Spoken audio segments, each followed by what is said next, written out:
Bonjour à vous, chers choisis de Jésus.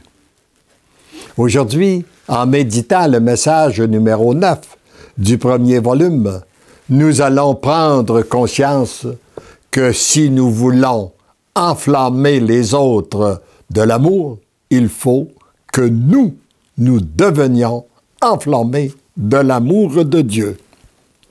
Et commençons ensemble pour cette prière que j'avais formulée ce matin du 18 novembre 1996. Seigneur Jésus, je veux vous remercier, vous louer, vous bénir, vous rendre grâce de votre présence dans mon cœur. Vous, que je ne vois pas, mais que je ressens par l'amour que vous y déversez. Je vous redis mon oui pour que vous le transformiez selon votre cœur. Vous qui êtes tout, faites de moi qui ne suis rien ce que vous voulez. Je voudrais que mon abandon pour cette journée et cette semaine qui commence soit total et sans condition. Je vous dis à l'avance tous les oui que vous voudrez bien me demander. Connaissant ma faiblesse, je compte uniquement sur vos grâces et sur la communion des saints, principalement sur Maman Marie, qui a un cœur de mère et qui sait mieux que nous nos besoins. Enfin, je compte sur la protection de vos saints anges, principalement de mon ange gardien. Je vous aime. Alors, la réponse, mon tout petit.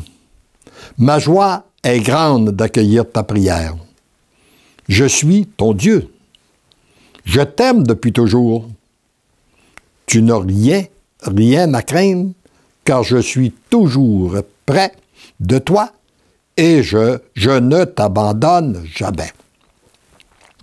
Aujourd'hui, je veux te faire grandir dans ta foi. Je veux te prendre dans mes bras, te serrer contre mon cœur, que tu ressentes mon amour, que tu deviennes cette flèche dont je t'ai parlé. Ton cœur deviendra brûlant d'amour. C'est le feu de ton cœur qui allumera un autre feu dans les autres cœurs que tu rencontreras.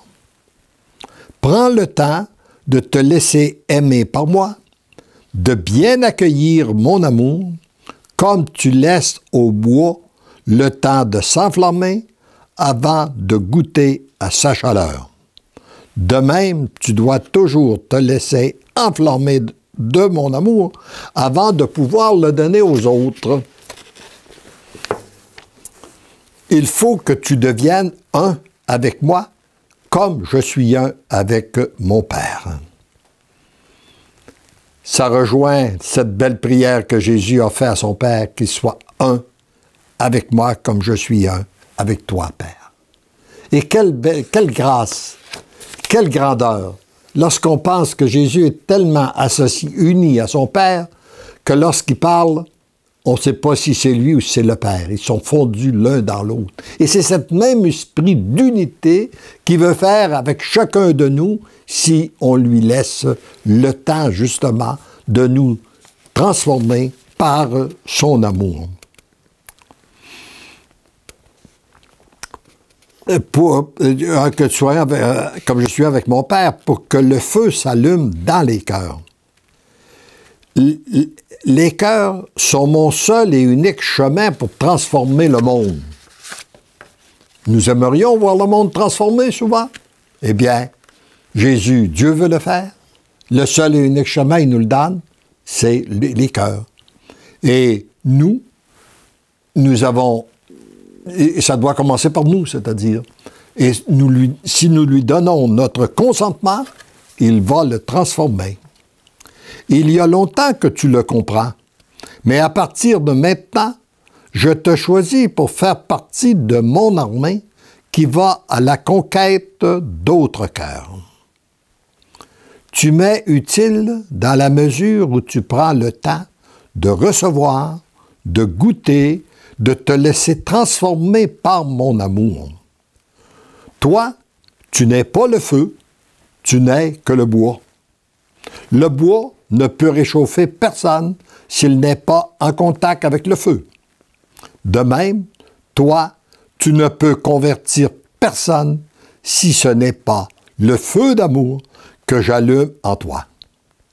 Plus la flamme est puissante, plus ceux ou celles qui s'en approchent seront non seulement réchauffés, mais enflammés pour enflammer d'autres cœurs par la suite. Et ainsi, j'enflammerai de nouveau mon Église. Tu vois l'importance de te laisser enflammer au feu de mon amour. Je t'aime. Et là, je dis, merci Jésus. Tes enseignements sont tellement clairs et simples que je me demande pourquoi le monde prend tant de temps à les comprendre. Et la réponse, c'est l'obscurité, occasionnée par le péché qui empêche de voir. L'orgueil prenant le dessus. Beaucoup de mes bonnes gens s'y laissent prendre. Même chez mes consacrés, en voulant être la flamme et le bois. Ils n'y arrivent pas. Car en plus d'accepter de n'être que le bois, ils doivent prendre le temps de se laisser enflammer. Et ça, c'est un travail de chaque jour, je dirais à chaque instant. Sinon, la flamme n'est pas assez puissante pour rallumer le cœur des autres. Le temps passé en ma présence et dans la profondeur de ton être, c'est le temps le plus précieux. Car c'est là et uniquement là que tu bénéficies de ma flamme à moi en direct. En contact avec les autres, tu peux recevoir ma flamme qui passe à travers ceux et celles qui sont enflammés, mais jamais plus qui se sont enflammés eux-mêmes. Et le plus vient toujours de moi, jamais d'eux-mêmes. Laisse-toi enflammer par moi, par mon amour, je t'aime. Hey, j'étais heureux lors de mes périples de constater qu'un peu partout à travers le monde, il y a de plus en plus d'endroits d'adoration, des temps réservés. Il y a de plus en plus d'adorateurs. Je connais une paroisse où on adore 24 heures par jour, 365 jours par année, déjà depuis plusieurs années.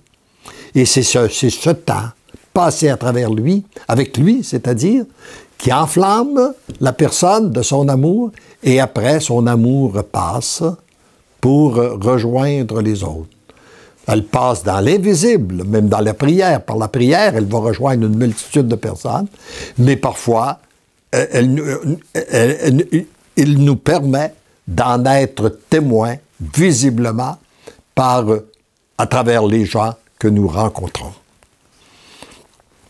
Heureux sommes-nous de bénéficier de cet amour qui vient de Dieu, et heureux sommes-nous que cet amour puisse passer à travers nous pour rejoindre les autres. Amen.